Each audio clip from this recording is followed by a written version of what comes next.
Bienvenue, bonjour tout le monde. Thank you everyone for coming to the 47th event of Disrupting Disruptions, the Feminist and Accessible Publishing, Communications, and Technologies Practices Speaker and Workshop Series.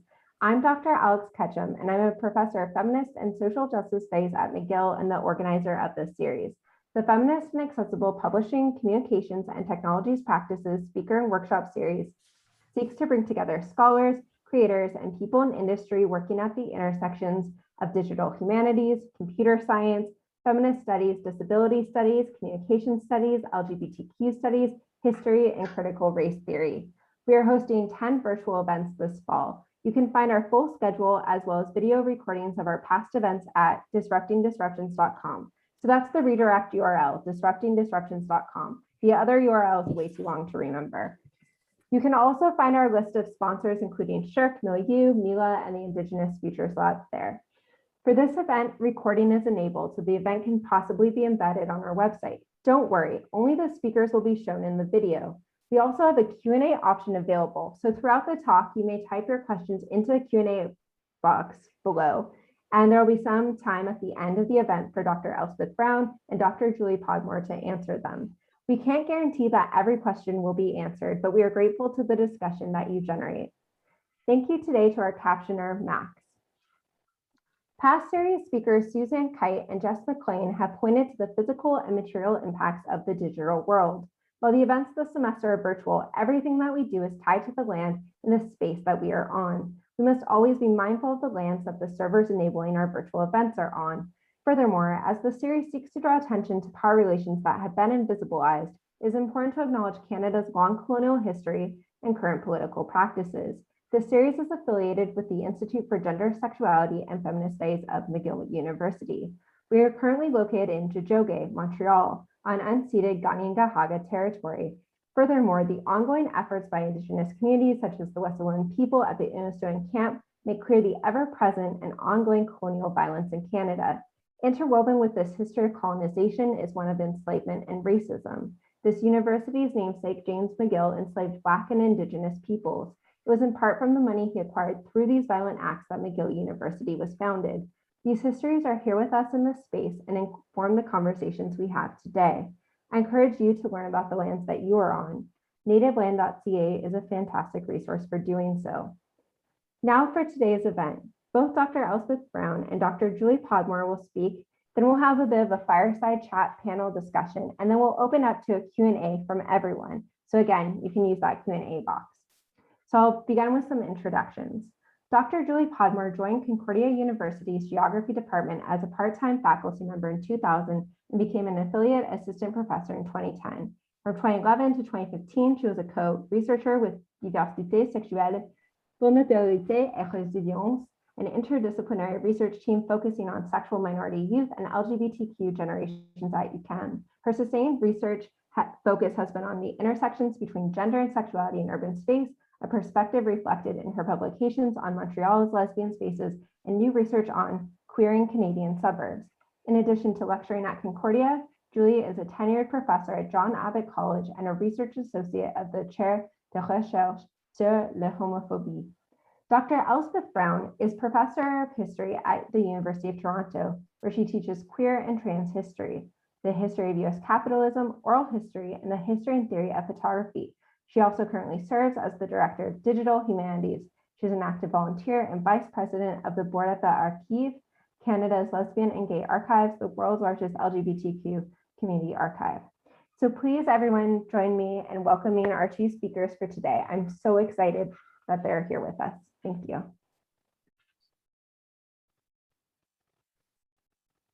So Elspeth, you can start your screen share and stuff. sorry if that wasn't clear. Sorry about that. I assumed as much, but all right, I'm going to share my screen, everybody.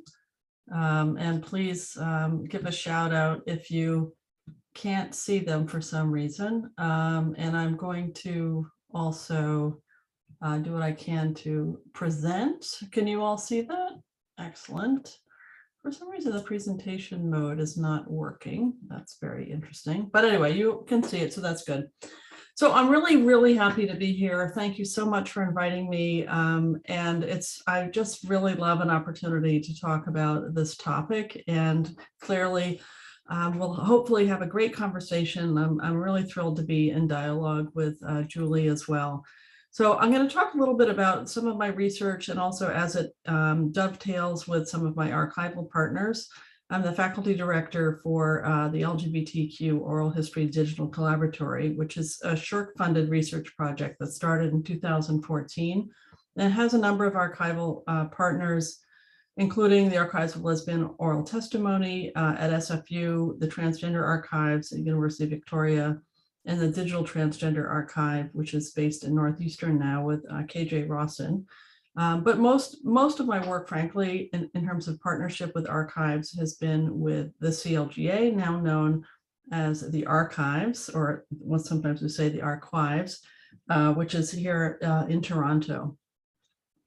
I started out as a volunteer, but I'm going to talk about some of the SSHRC-funded research that we've done as a group. We've done lots of digitizing projects, including collecting these two 1980s community-based oral history projects that have been on cassette tapes held in people's private homes. Lesbians Making History, which is about 8 interviews, and this much larger Foolscap Gay Oral History project that had about 125 interviews that focused on the life of mostly white gay men in Toronto before Stonewall.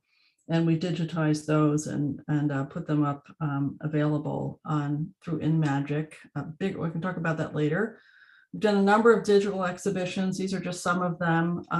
Most of these actually have been done with students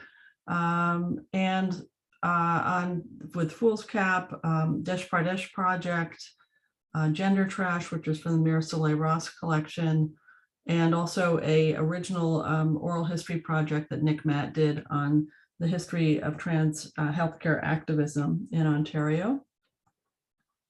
And I had to put this up here because probably some of you know Kate, who was a postdoc for a period of time. And she was really engaged with creating these digitizing guides for all of the, because we were digitizing VHS tapes and also cassette tapes. And she was creating guides for the archives, for volunteers at the archives to digitize other materials. And we've done lots of other projects over the years, most recently the Trans Activism Oral History Project, which we finished interviewing with last year. And that was a collaboration between myself and Aaron DeVore at the Transgender Archives with a sort of team of folks. One of the things I'm most happy about is I was able to use some of the SSHRC money to get the Soleil Ross collection up and running. Soleil Ross is a very well known, as you hopefully know, transsexual artist and sex worker who's based in Montreal and who donated her materials a long time ago to the archives, but they had never been sort of dealt with, partially because of deed of gift concerns and other complexities. But Kate was able to get this whole thing started in terms of making that collection accessible. And I'm happy to talk about that more. And then there's the Rupert Raj Collection, which has sort of started me on all of this when I was a volunteer in 2013. And this was the project that I started working on. Rupert is another important trans activist in Canada.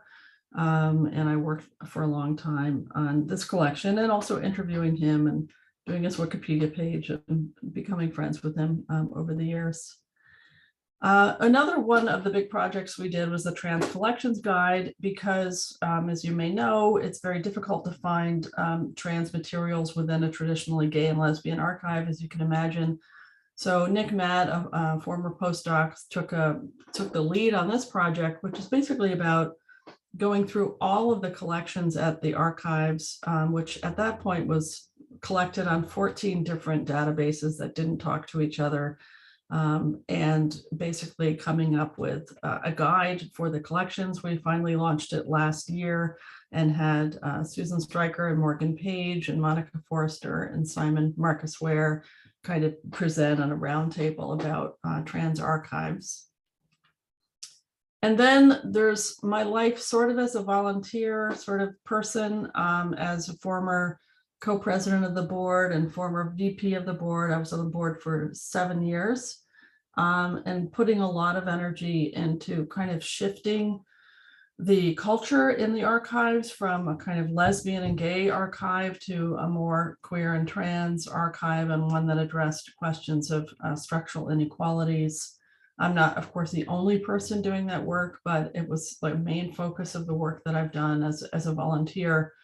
And there's been a lot of changes at the archives, and I look forward to maybe talking about that a bit further with everybody, because all of these changes have an impact on what kind of archive this has become. I wanted to just reflect a little bit about why I do all of this. I sometimes wonder myself, and I just thought, okay, why am I doing this? And I guess for me as a historian, what got me involved was I wanted to make new primary sources available for writing trans-positive, anti-racist histories. And in some cases, of course, that means making the sources. It's urgent for me to collaborate in ethical, non-extractive ways across positionality, while at the same time acknowledging and working to reduce structural inequalities, both within the research team, but also externally. And it's urgent for me to get queer and trans people to know a little bit about their history. I'm not sure why I care about this so much. I think it might be because I'm interested in creating bonds and connections between the past and the present so that we can kind of make a more just future. I'm interested in figuring out how to enliven historical relationality between generations.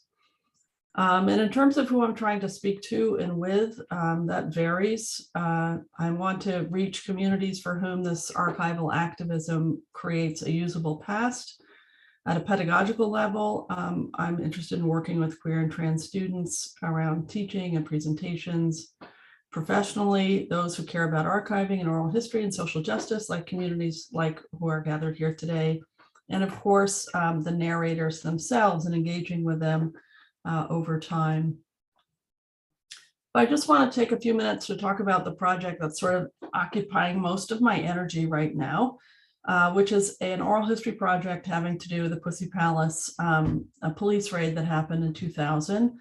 There's been some excellent scholarship by Alison Bain and Catherine Nash in 2007, but there really hasn't been any oral histories. Their interviews are not really available for people to use, although I'd love to acquire them for the archives if anyone knows them and can get in touch with them. I can talk about that later. And so we've been collaborating with the archives to collect these interviews. And the team is basically on the left is the folks in the collaboratory, most of whom are students, except for Alicia, who is the lead oral historian and somebody in the community who I hired in this role. And on the right are the folks from the archives. And we all actually paid Jordan to work extra on this project. Lucy's been, actually it's Lucie, I see a typo on there, was the archivist. And as some of you know, I mean, there's lots of stages with these kinds of projects, the first being interviewing and then archiving. That's an important aspect of the research for myself. Paying for narrators' time. We have a very robust consent process that perhaps we could talk about later. That includes both the consent form around the recording, but also the deed of gift for the archive, so that all the questions about restrictions and access are collected at the time of the consent. We have a separate social media permissions form as well. And then even though all those forms have been signed by the narrators, we include them with reviewing the interview footage. We ask them to take a look at the summaries we're creating and the metadata, particularly important for our trans narrators whose names and gender identities markers may have changed.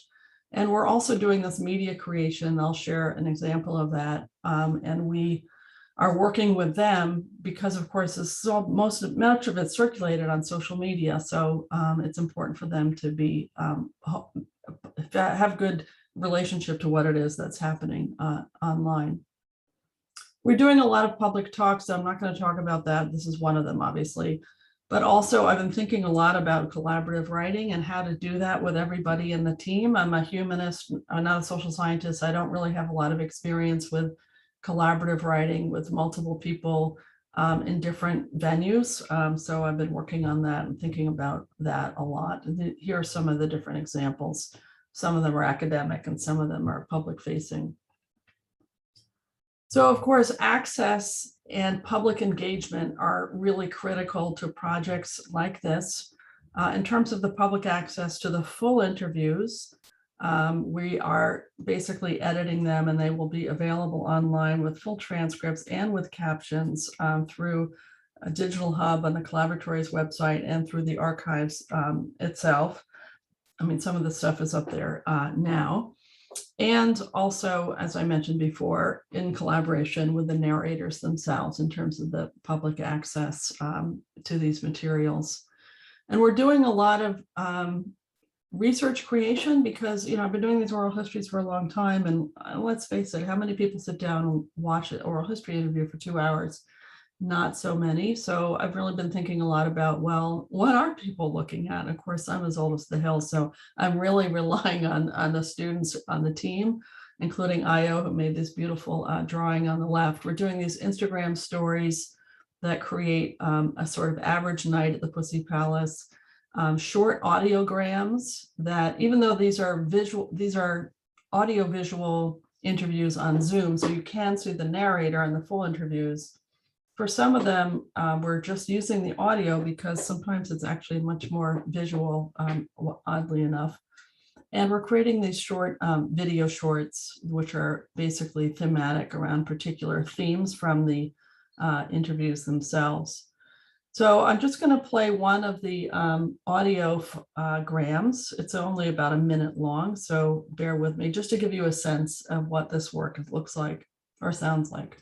It was sort of like, the term sexual liberation comes to mind. It felt very taboo to get a bunch of women in a space to get sexy together and connect.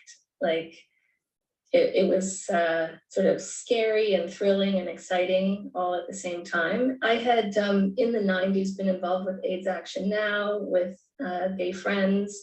I was, you know, aware of men's bathhouses and how gay men just seem to have sex with each other all the time, and that we could do that too. It actually, I feel like it opened up new possibilities for myself and just like what it could mean to be a dyke or a queer woman, like that we could be playful and adventurous sexually in sort of uncommitted or, you know, transitory ways was like, I don't think I would have come up with it myself if the event hadn't, you know, hadn't been there to provoke me to think, oh, I could do that, you know?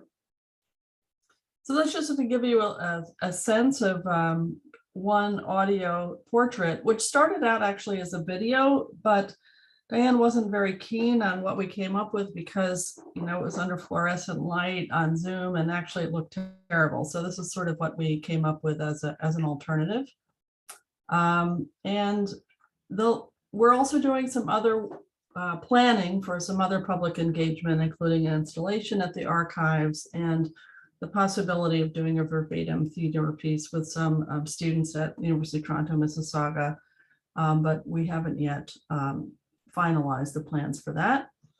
And we're also going to have a listening party with the narrators where we have a chance to kind of as a group, like listen to some of these pieces and have the narrators present. And that's going to be at University of Toronto and the Mark Bonham Center. So it'll bring together, hopefully, both these audiences.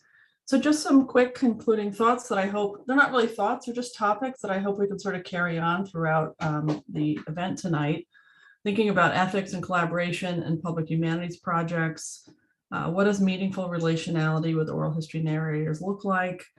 The massive challenge, of archiving oral histories and making them accessible.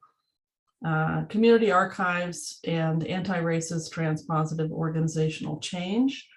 And the pros and cons of varying financial models to sustain community-based archival activism. Those are just some of the things that I thought we might want to talk about. With that thought, I think I will say thank you for listening. This is a screenshot from our meeting from earlier today, as a matter of fact. And thank you very much. I'm going to stop sharing so that Julie can pop in. Thank you so much, Elspeth. That was fantastic. And I'm sure it's going to generate such a lively conversation between us later and then also with the people who are in attendance. So thank you. Julie, if you'd like to start sharing your screen.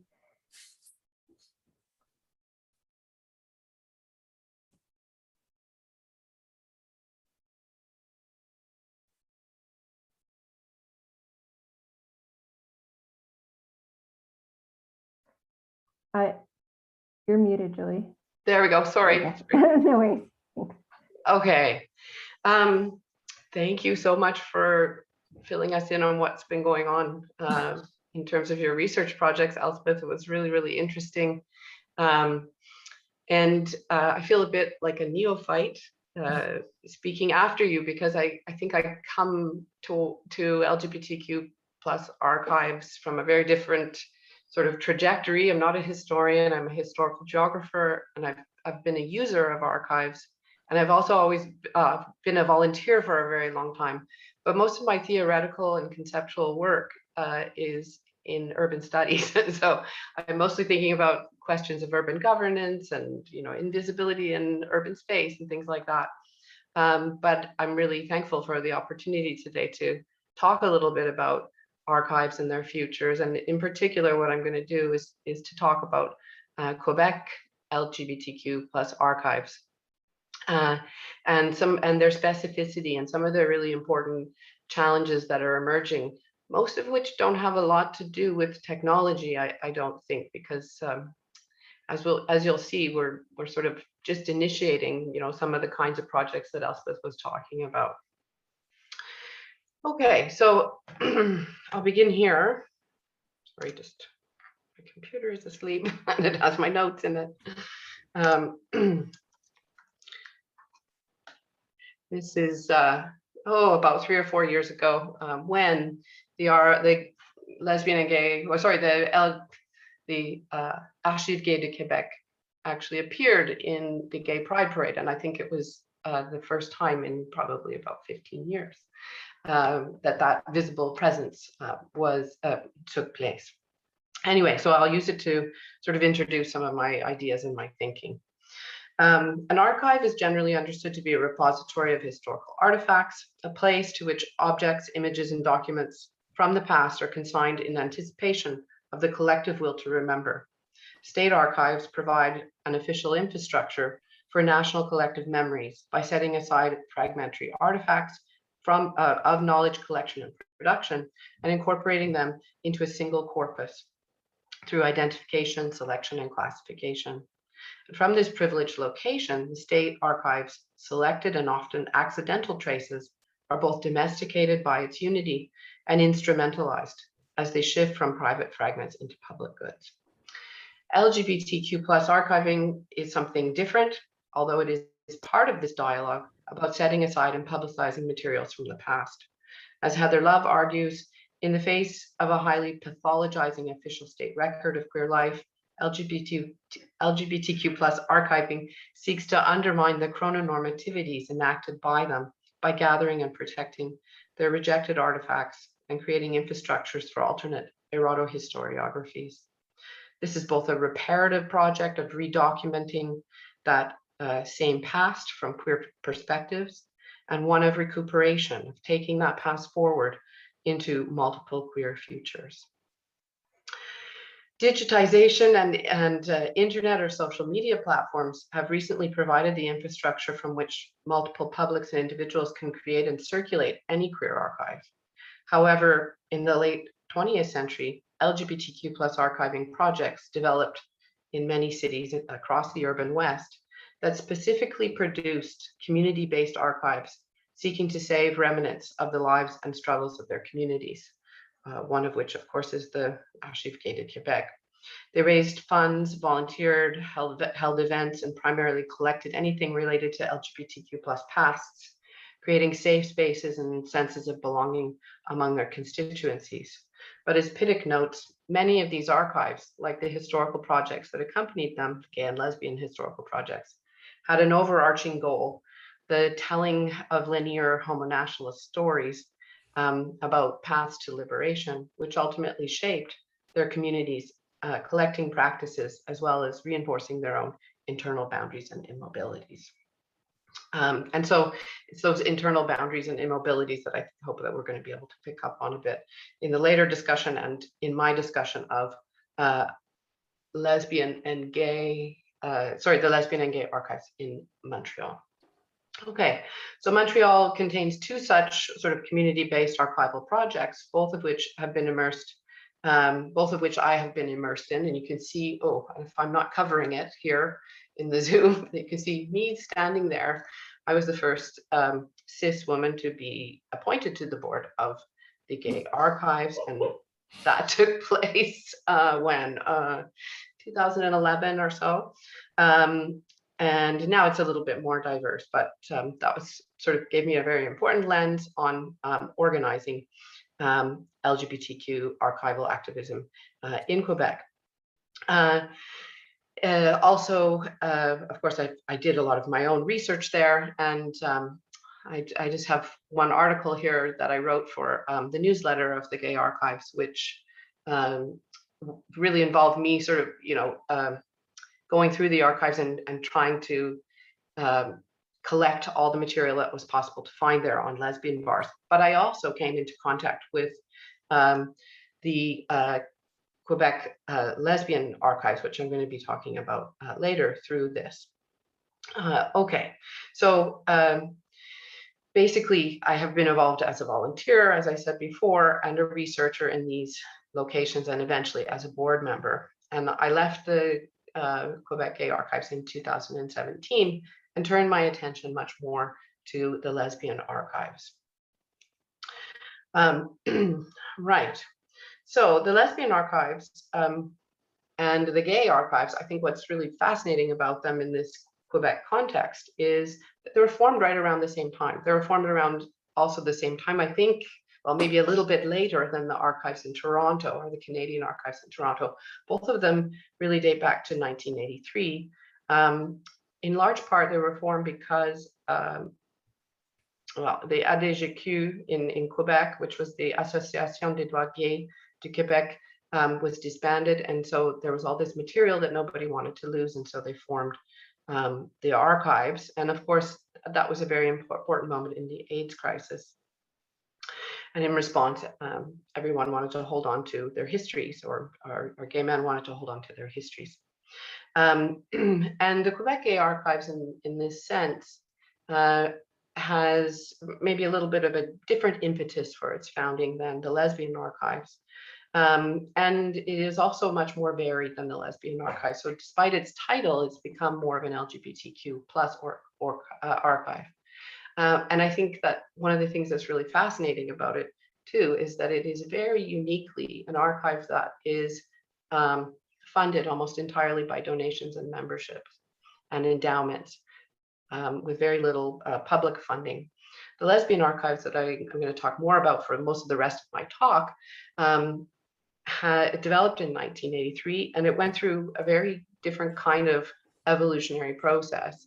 In 1986, it moved into the Guildford School, which was a lesbian community space that was created within an abandoned school.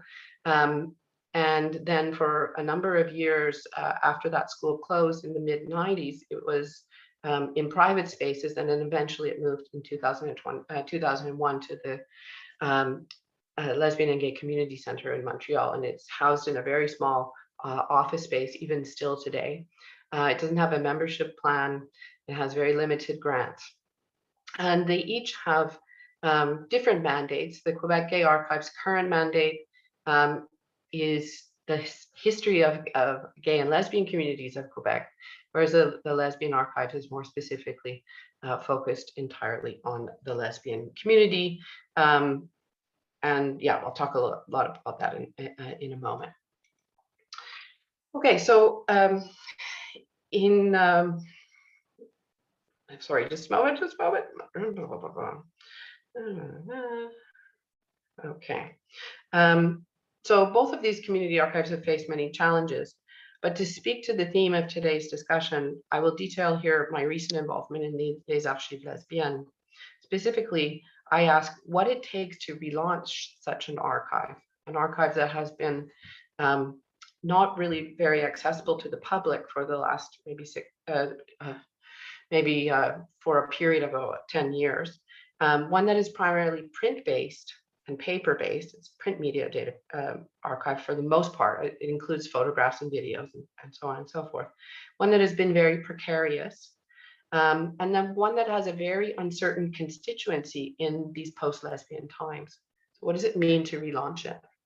And here we have from 1986, this is a clipping from the from Les Archives Lesbiennes stating their mandate and their objectives. Okay, so, right. I've already given you the history of this. Sorry, I'm skipping through here. Right. Right. So the Lesbian Archives had in its early years a fairly wide mandate. It collected an enormous collection of periodicals. At first, its sort of range was international. Well, in recent years, it has become, for reasons of space, it's focusing much more on Quebec based lesbian histories. So as part of relaunching this archive, the collective began a consultation process this year, and I was involved in the portion that discussed with university constituencies basically what they need from the archives and how the archives might better serve them. And so I use some of the summaries basically from these conversations to highlight some of the issues facing archives such as the Lesbian Archives. Okay, some of the questions that we asked them during these interviews were about their awareness of the archives, how our services and collections could be useful for their research and teaching, the priorities for collecting and processing and digitization, potential service activities and opportunities for co-organization and partnership. It should also be noted here that intergenerational issues were more or less paramount throughout the interviews. Okay, so the first issue to emerge from these conversations that we had was one of legibility. The Lesbian Archives really had going back only 1 year, well, going back to this summer, not much of a digital footprint. It had a Facebook page and it had a very blurry physical location. What do I mean by that? It is still located in an office that is not necessarily very well marked, and the space is very, very physically small for even doing processing work or sorting or digitization or anything of that nature. And so really what we heard from the constituencies was that there was a real lack of legibility. And it wasn't only the lack of a digital footprint, but also a lack of making the link between those two locations, the office itself and the digital presence, and a lack of ability really to draw people into that physical space and to make them feel part of it. So the lack of a website, for example, or Instagram accounts, and like the lack of really a lot of visual material on Facebook meant that it was difficult imagining accessing those spaces for research or even coming in to do volunteering. And younger participants had actually emphasized that it was important to create visual imagery of what takes place in the archive, such as video capsules and so on and so forth, so that they, as younger people, might not feel so intimidated or would feel more comfortable coming into that space.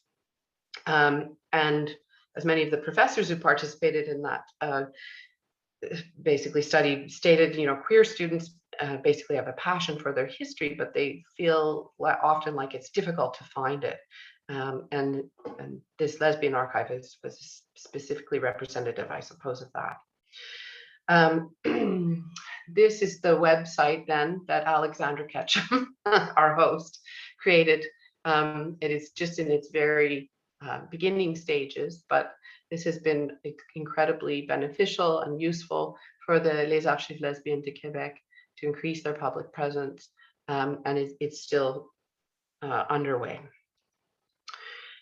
Of course, another issue that we talked about was cataloging and indexing. So here we're really going back to the nuts and bolts of archiving, which at this point for this archive is a little difficult. We're just sorting through a lot of the material. So especially things like the fund, what do you call that? The collections that are related to individuals and organizations. We're just starting to figure out what kind of materials are in them. This is me. Well, this was last week. I was sorting through Ça s'attrape, which was one of the really important lesbian publications in the 1980s, and figuring out how many copies we actually have and what condition they're in, and so on and so forth. So one of the difficulties noted among the constituencies is that it's really hard to plan research projects if we can't really get any sense of what's in the archive. So this is one of the things that we've been working on a lot. There are also intergenerational, I guess, misconceptions, perhaps you might say, where some younger participants asked why, for example, there wasn't a catalog in an academic database to help them search in the archives. And I think people are often surprised by the lack of digitalization of the collection and what a long-term and costly project that really is. We are working on that, but we can say more about that later. Now, a really huge element of these discussions, of course, was the naming and representation of the archives. So in recent years, the intention of the archives has really been to focus sort of on including everything that has been produced historically within the boundaries of Quebec, without sort of discriminating on the basis of language. But of course, there are all kinds of erasures involved in that. And in particular, there's not a very significant collection of Anglophone materials, especially as we move into the 1990s and onwards. Many of those are actually in the Les Archives Gay de Québec, which is another sort of fissure in this archival movement. And of course, many of the structural inequalities that Elspeth noted earlier are really central to this. Perhaps all of this is centrally located to the use of the word lesbian in the title of this archive, which we have sort of tried to work through. Many of the participants in our consultations encouraged us to perhaps signify who's included in the term lesbian: queer women, dykes, lesbians, les femmes LGBT, lesbi queer, so on and so forth, and even to specify, who is welcome specifically, and be sure that we can follow through on that when it happens in terms of ethnocultural, linguistic, and gender identities. We also had a really big discussion last night, just simply about the fact that this is our logo, which is a pen made in the form of a labrys. And so the labrys itself also is a kind of historical representation of lesbian identity, but the pen sort of suggests paper rather than digitization or recording or anything like that, which reflects the history of the lesbian archives. And so we're thinking of how can we redo this for these digital times, basically. Collections and conservation were an important element of our discussion. There's all kinds of precarity around photographic images and video images, and who can afford, for example, to preserve them. Some major film footage produced by the Amazon des Arts Lesbiennes d'aujourd'hui, for example, for their film, is awaiting preservation. The works of VidL, which include all kinds of videos created in the 1980s of many lesbian activities, have also not really been preserved, along with many photographs and so on and so forth. And the orientation of the collection. So as I mentioned earlier, there is a strong grounding of this archive in radical lesbian histories, in lesbian separatist histories, and a real emphasis on the organizational and the activist and important activists historically, but very little on everyday life and everyday life histories, and notably also on fun histories like the Pussy Palace.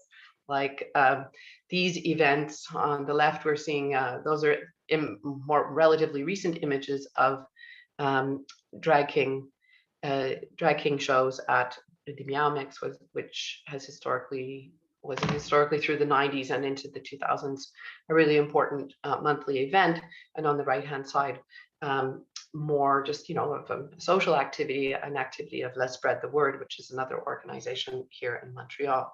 So this kind of not necessarily activist work is not really a big part of Les Archives Lesbiennes de Québec. And so a lot more work needs to be done to build up relationships with those communities, and to build up and to do the work of collecting. Of course, there's all kinds of other kinds of materials that we're also lacking, like zines and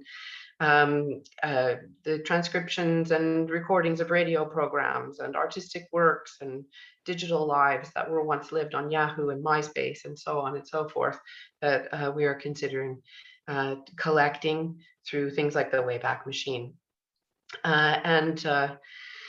Yeah, I think that's more or less I've covered that. And finally, of course, is the important issue of outreach and partnerships. We discussed these extensively in our interviews with university professor students and so on and so forth, what kinds of relationships we can have, how we could come into classes and create, for example, internships for students with an interest in the kinds of materials that are in the archives. But we also have been working a lot on outreach and raising the public profile of the archives. In particular, well, this is one thing that we did last summer, which was the History Pin project, Les Lieux Lesbiennes à Montréal, where we basically located on this Google map within the History Pin framework 10 important locations and wrote short descriptions of them in both English and French. We hope to do a lot more work like that, and to continue to bring the visual materials from the Lesbian Archive to a broader public. Okay, so that more or less concludes the formal talk that I wanted to give. I think I'll just end it there. I don't have any really strong conclusions. Fantastic. Well, thank you so much, Julie. If you want to end your, thank you. If you want to, I'll stop sharing. Sorry. Yeah, awesome. There we go. So just because I know we're going to have a lot of questions from the audience too, I'll probably focus on kind of two questions. So to start us off, so both of you spoke to various challenges of making the archival and oral history materials legible to various audiences. Julie, you spoke to the desire particularly from younger generations for the website, and Elspeth, I mean, you touched on a lot of issues with this, but you spoke about the need or desire for the research creation projects with the archives, how someone might not listen to a 2-hour history tape, but might interact with an Instagram post or shorter video that can be shared on various social media platforms. Of course, this raises new questions of how to archive the Instagram posts themselves, the challenges of posting materials on corporate run social media platforms, and so forth. So I'm going to ask kind of like a big, broad question that you can kind of touch on this as you wish. And I think people will probably ask follow-up questions as well. But there's such a push for digitization, especially as we've seen our world become more and more digital and virtual. Can you discuss some of the challenges of this digitization of materials, both from the kind of technical standpoint and also this ethical standpoint and relations with the community? Here I'm thinking of both file format challenges and also the difference between a photo buried in an archive versus a photo on the internet that someone might not want without their consent, right? And possibly like outing someone and so forth, like the kinds of challenges that are especially pertaining to LGBTQ archives. So I realize it's a giant question, but it's basically just to put you both in conversation kind of around these themes together. So do with it as you wish. I think Elspeth is really strongly positioned to sort of take this up, but a couple of things that I would say, of course, like in the case of the Lesbian Archives, one thing that's really important is that there are parts of that archive that were never intended for anything other than lesbian eyes only or women's eyes only. So that's a really big issue. And also, I think in the broader picture, what I've learned from working on these boards is that the more it's good, it's an excellent thing to digitize to a certain extent. But then if you digitize too much, then you kind of erase your purpose in a certain sense. The need for the physical space becomes less and less important. Yeah, so that's what I would say about that. Elspeth, I'm sure you have much more to say. Well, I also see that Rebecca Sheffield is here. So Rebecca, who I hired as when she was still a graduate student to be the first digital archivist for the collaboratory. And I want to give a shout out to Rebecca too, because she, I was a volunteer and she sort of turned me on to all of this fantastic within archives, which I wasn't familiar with as a historian. So I would say some of the challenges that there's so many challenges, like the archives themselves has, dealt with massive challenges. Some of it is just about it's very labor intensive to digitize all of these things. And then at the archives, as you may or may not know, Don McLeod created a relationship with Gail Cengage, who digitized a ton for their archives of sexuality and gender. I forget what it's exactly called, which is a fantastic teaching tool for sure, but of course it's behind a paywall. There's lots of kind of ethical concerns about that as well. When it comes to oral histories, I mean, it's just, I have literally hundreds of these that have been created and or digitized. I mean, Rebecca, I'm sure, digitized some of them herself, that are unfortunately still sitting on hard drives in the archives because I don't want to create a separate archive from the archives. I want to create an archive that they can maintain, but where there's real sustainability issues, because I'm not going to be around forever. Maybe at a certain point I'll stop writing short grants, at least on this topic. So what is the sustainable model for maintaining those digital artifacts over time, when it's a mostly volunteer run archive where there's not really an IT staff, there's not really the budget really to subscribe to some of the the high paying systems like the museum system or aviary or other ones where you're paying for the maintenance of the digital artifacts. But that's my goal. I mean, I would love to be able to do that, to somehow figure out a way to fundraising approach to sustaining the digitizing and the access, because if you have a good system, then you can, let's just take oral histories, you can search a subject like Labyrinth, for example, and it'll search across all of the artifacts, not just within the particular collection. But it's very expensive and it's way beyond, I mean, U of T doesn't even have such a thing, right? Let alone, I mean, I would happily try to use some of U of T's resources to support the archives, but there's no resources at the U of T to support these issues around archiving as it relates to oral histories, unless you're willing to go the commercial route and sign on to something like, say, Cortex, which is another proprietary system developed by Adams Matthews, because of course there's like a freaking gold rush going on in terms of all the information and data from all of the major publishers, right? And so there's a lot of concerns there around the challenges to privacy too. I mean, we've definitely dealt with that a number of different ways. I mean, for our current project, of course, we can ask those questions of our narrators now, but for the historical projects, Fool's Cap and Lesbians Making History, all the narrators had passed away except for one. And so we definitely did a huge amount of research to find out where the surviving folks from that person's family was and try to reach them and get permission and what have you. Frankly, with the gay men, we did the same, but we were also less concerned about it. I mean, this is where, it's like, we'll get a takedown notice, so there was a way in which I found that we were making these decisions slightly based around positionality and vulnerability in relationship to the subject position of the narrator in a certain way.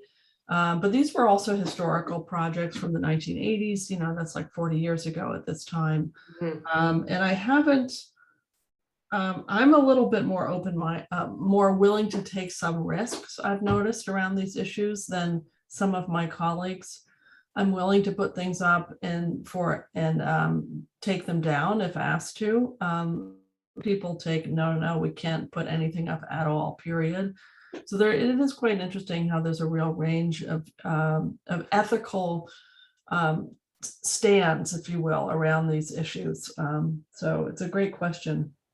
And also around the one piece about how different it is when something is circulating on social media versus if it's in the archive. And I discovered this when I was working on the family camera project, where it was like people were dealing with people's queer and trans family photographs, and they had signed everything saying they're happy for it to be on the online presence of the archives. And then I was like, well, wait a minute, like, really? Does Courtney McFarlane want to see his baby pictures like on social media? So that's when we came up with the other media permissions form, which has, a variety of different things. Like, yes, you can do it, no problem. You don't even have to tell me what you're doing, all the way to no, under no circumstances. And then there's a middle one, which is yes, but I have to vet the social media post first. So that's how we've been dealing with it for the last, I'd say, 4 years. And I haven't had any problems so far that I know of anyway around all of that. Thank you both. I know that was a huge question, and I bet it'll keep interweaving through some of the questions. Actually, because we have so many audience questions, I'm going to start jumping into some of those and then reserve some more of mine for later. So Rebecca writes, I'm doing some digging into the history of the Binational Lesbian Conference that took place at Hart House, U of T in 1979. The bi in the conference name was a reference to the growing Quebecois sovereignty movement, and the organizers wanted to bring together Francophone and Anglophone women. I wonder if there are some relevant materials in the Canadian Women's Movement archives at U Ottawa as well. Yes, but I think there is material on this also in Les Archives Lesbiennes. So yes, that was, though, I mean, those conferences, there was one in 1974 and one in 1975 in Montreal. I don't know when they actually began to use the word binational. Maybe there was one in Ottawa and there was one at UT. There was one in Vancouver, I think, too. But anyway, I think there is some material on that. Mm-hmm. Fantastic, thank you. We have a question from Anne, who was one of the original founders of Traces, who is kind of curious about ongoing collection practices too. And maybe we can expand this also beyond just the ALQ, but also, many lesbians or queer people who are active in the 70s, but how you go about making a call for stories and collecting these oral histories, especially as communities are starting to age and pass away in greater numbers. Right, okay. So this is from Anne Michaud. Mm-hmm. Yeah, so I'm reading them. Hi, Anne Michaud. Lovely to have you with us, as well as many of the other participants in class. So you're asking that the archives were created at the beginning of the 1980s, and she says that she's one of the 4 founders. Okay. Mm-hmm. Pardon me if I didn't follow up on the question that you asked exactly. Alex, what did you say? It's the question that Anne typed in at 5:47 about the oral history gathering and kind of how you're going to go about making calls for these histories. But I think also Elspeth can maybe speak to this too about for the Toronto-based archives too, about how all of these archives are kind of trying to deal with the calls of looking for oral histories right now as there's kind of aging populations, and then maybe we can also bring in a digital component too. And so Anne is pointing out that there's not a long time left to do this because, many of those women were active in the 1970s. And have we thought of making a call for stories? So yes, it's in the long-term plans for what we might do at the Lesbian Archives. Yes. Mm-hmm.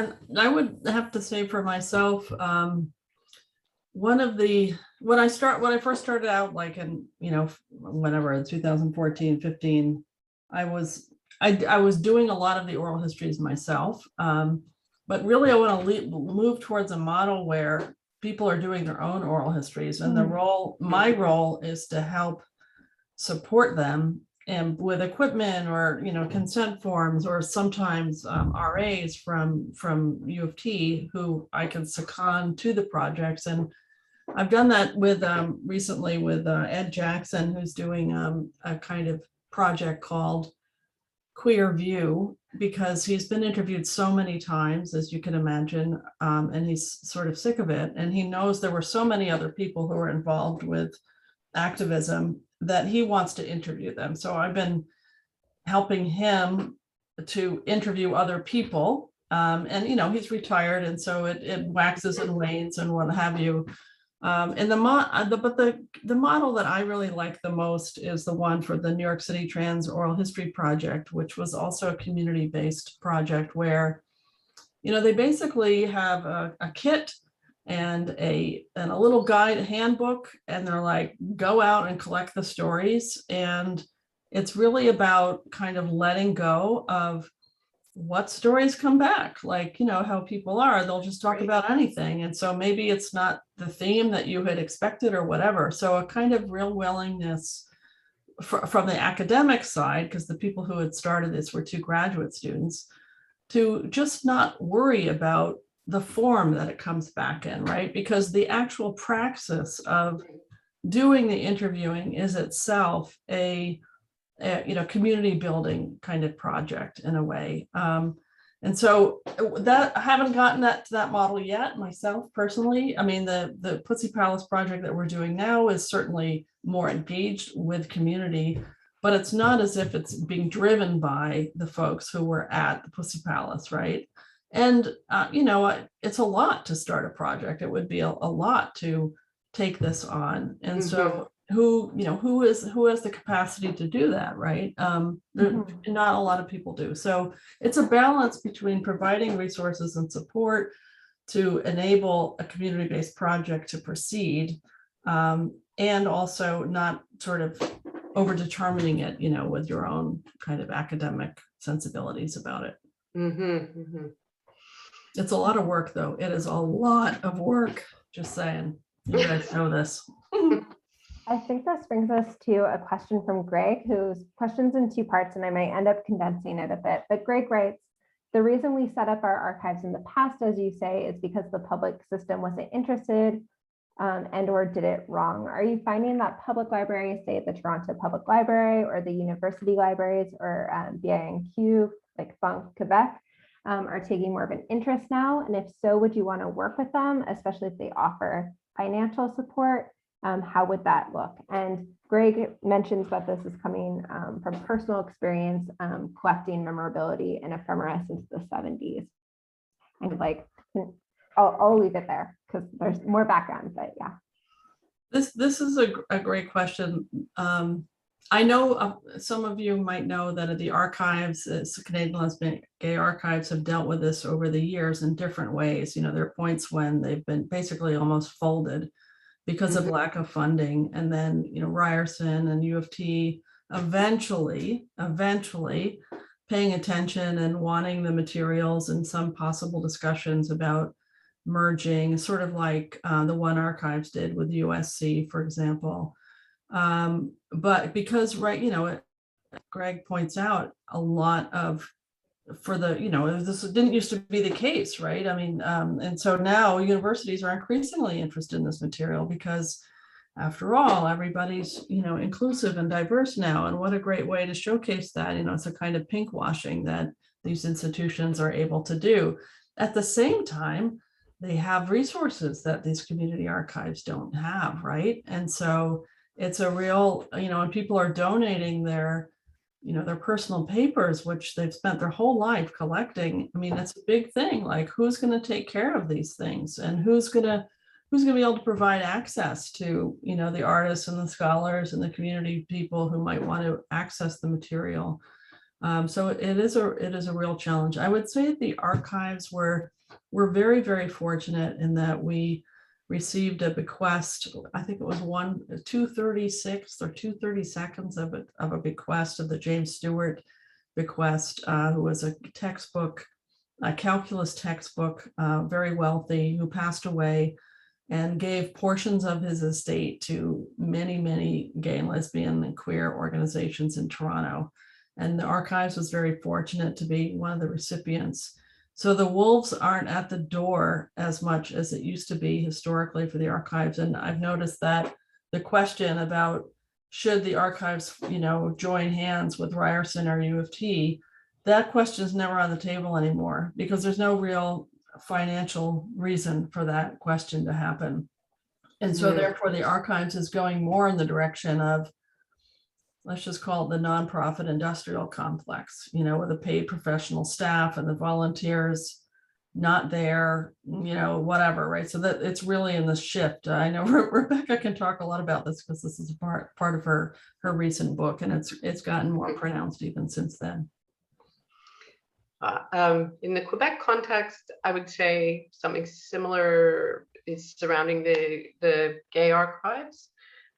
It received a very large endowment and is able to sustain itself now through that.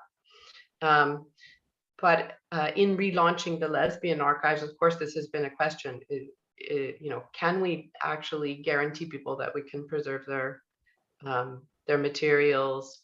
Would it be better off to donate the entire collection to UQAM, Université de Québec, Montréal, or somewhere like that?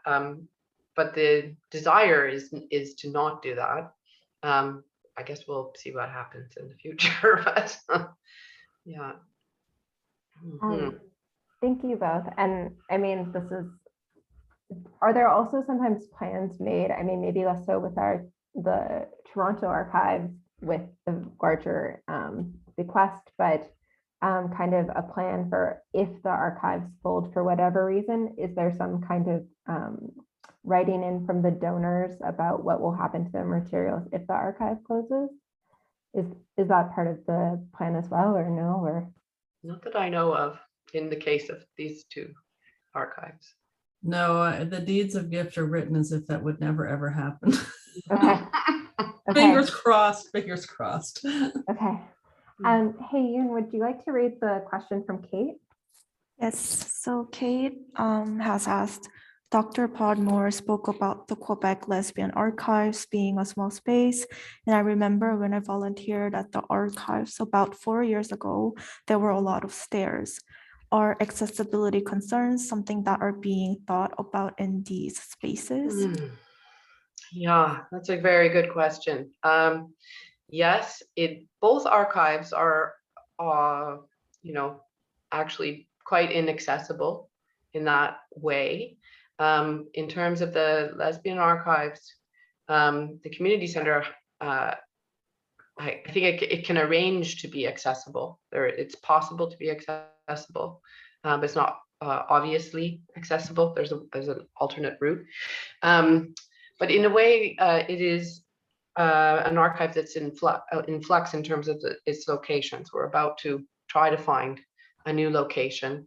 And of course, accessibility would be an important consideration in that. And I would say for the Canadian Lesbian and Gay Archives, or the archives, it has more than one location, but the main location is 34 Isabella Street, which is a heritage home. And when I was first involved there, it was not accessible. There was a kind of rickety elevator that eventually stopped functioning to the second floor. And in order for it to get replaced, it was going to cost a massive amount of money. But we were able to get the money, wrote grants for it to replace the elevator and also build an accessibility ramp in the front of the building. It had been accessible before from the back, but it was really like person had to go down this, horrible little alleyway, and, it wasn't nice. So now it is accessible not up to the third floor, which is where sometimes there are meetings held there, et cetera, but the majority of the space is accessible. So that was really great because we stopped holding events at the archives for at least maybe 2, maybe 3 years for this reason. And then of course COVID happened, right? So. Matthew writes, I'm a recovering public humanities person who's now in Montreal studying archives, so I have many, many questions, but Matthew will keep it to one. Have you encountered any ethical or censorship issues related to sexually explicit content within your archive? And by censorship, I'd also include the dictates of the social media platforms you're using, such as Instagram content. Not that I can think of, to be honest with you. But yeah, Elspeth? Well, I mean, I don't know. We used to joke. I don't know, Rebecca, if you can pop in here. I would say what, like 90% of the collection is porn, basically. And there's porn and there's porn, right? Because there's also intergenerational porn, which is now illegal, which the archives has as well. And so does the University of Toronto Fisher Rare Book Library have it as well. And so that material is available, I'm pretty sure, to researchers. And we have, I'm pretty sure, consulted with legal advice around holding it and having it on premises, the child porn, basically, right? But that's around none of this material, none of the porn material that I'm familiar with has been circulating on social media. But I know it's a real problem because one of my colleagues, Laurie Bertram, who does public history, and she has this great project on the history of sex work in Toronto. And she has this fantastic Instagram where she's collaborating with sex workers, and it's historical too, about spatially organized around the map of downtown Toronto where sex workers have worked. The whole thing got confiscated by Instagram. She lost her entire Instagram because they took it down. But I'm not familiar with that happening at all online at the archives, because I don't know of anybody actually having done a project. I mean, there's been some projects about porn at the archives. In fact, the great exhibition that Kate McKinney and Hazel Myers did called Tape Condition: Degraded, which was basically about digitizing porn. And they had this whole installation, including like a jack-off chair and a really natty rug. And people were meant to come in and bring their porn to be digitized. That was part of the installation. And through that, if I remember correctly, someone brought in some lesbian porn that Chris Burchill had made in the early 80s. So that was one wonderful thing. But because it was on site, it wasn't an issue around censorship or anything. And there was also been a screening. There's been some screening of porn as well. And one of our collaborators there at the archives is Patrick Kilty, who's a scholar who is the curator for the Sexual Representation Collection, which is basically a porn collection within the Bonham Center at U of T. So he's very involved with the kind of porn aspects of the collections. But to answer the question, I don't think we've had any problems, partially because I don't think anyone's taken the risks of putting it out on social media to see what would happen. Our social media presence, by the way, is beleaguered, partially because for whatever reason, our communications committee keeps falling apart. It's just like, we just can't get it up. Like, we just organized this event for Marika Seafor yesterday, and I could not get the archives to put it out on social media until like 5 seconds before the event. I mean, I tried. I mean, this is the downside of mostly volunteer run organization, right? Yeah. Hey, Ian, would you like to ask the next question from Sam? Sure. So Sam, right? They wrote, do you know of any archives collections dedicated to butch identity? No, I would say not. There are maybe more personal collections like that. Maybe you know of them, Elspeth, but yeah, I can't think of any really. Can you? I can't think of any, to be honest with you. There's been some work around drag kings, which is obviously not the same, but sort of female masculinities and that type of iteration. But there certainly should be. So if you're thinking about starting one, I think it would be a real benefit. Yeah, I think it's interesting, like this question maybe highlights something that I wanted to talk about more in the talk that I didn't cover, which is that kind of generationally, the things that seem sometimes very obvious that should be in the archives are not always there, or they're not always very easy to find because they weren't defined as such, let's say. And looking back in time, we now go, oh, that was a butch identity or whatever, but nobody would have gathered that together necessarily under the title butch, let's say, or it may have been, anyway. But I think that idea that the expectation of what younger generations want to find in the archives is, it's not just that it doesn't sometimes exist, it's the untraceability of it sometimes, that I think you mentioned that a bit earlier as well. That makes it difficult too. I think it was these questions that motivated the Lesbians Making History project in the 80s, because if I remember, those folks were very they were inspired by the Buffalo Project that Kennedy and Madeline Davis were doing, which was about 50s, not only, but about working class butch femme identities.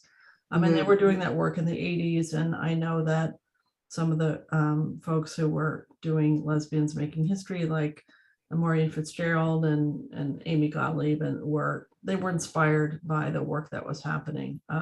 But again, it's called Lesbians Making History. It's not butches making history, right? And lesbian, even as a term, is not necessarily a working class term as well, as we know. So there's a kind of generational shift that happens even right there, let alone from that time to now. I was at an oral history conference and somebody was doing an oral history project about butch identities. But again, that's not necessarily an archive, right? Because a lot of scholars might do research on a topic, but they haven't, with their consent forms, put in there that the materials can be donated to an archive. Like, for example, I've written Allison and Catherine a couple times trying to see if they would be willing to donate their interviews from their research for the Pussy Palace to the archives. But I haven't heard from them. And even if I did, chances are they didn't ask their narrators at the time in 2006 if they would be willing to allow the archives to have the materials. And so therefore they wouldn't be usable, even the interviews or the transcripts, if they exist. Yes, in my recent project on queering suburbia, we asked if the participants would be willing to have their interviews donated to ArQuives, basically, but we haven't done that yet. And by the way, Alison Bain is my research partner. I know, that's why I keep mentioning her name, because I'll talk with you later, because maybe you can get her to write me back. But it could be that they, observe shirk rules, which mean that they have to destroy them after a certain amount of time. Exactly. Yeah. Well, unless you, especially in the social sciences, that's quite typical. Yeah. And I mean, that's what makes something like the Lesbian Oral History Project quite interesting, because a lot of that is recuperating interviewing that was done for other purposes and trying to think through that, the one at Simon Fraser. Oh, right. Yeah.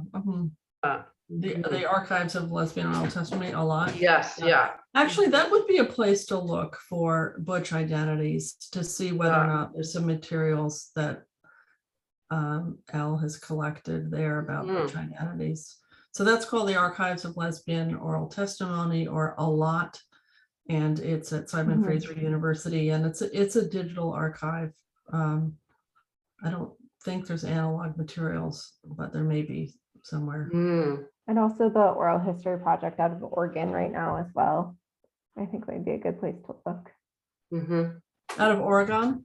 Yeah, there's a new one. And maybe after the event too, I can share some of the links with the people who have registered too, if that's of use for people. So some of the things that we've brought up.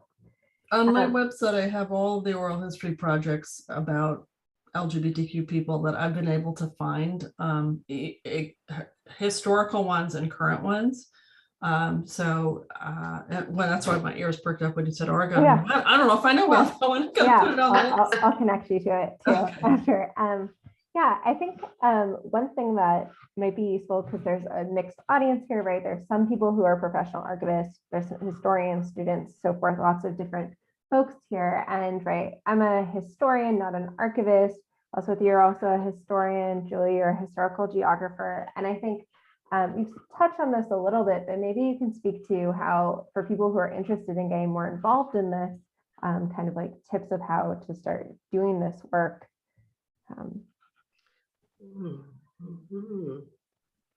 Okay. I would say volunteer. I mean, all of these archives need volunteers, and you don't have to have any experience. There's usually other volunteers there who can get you started.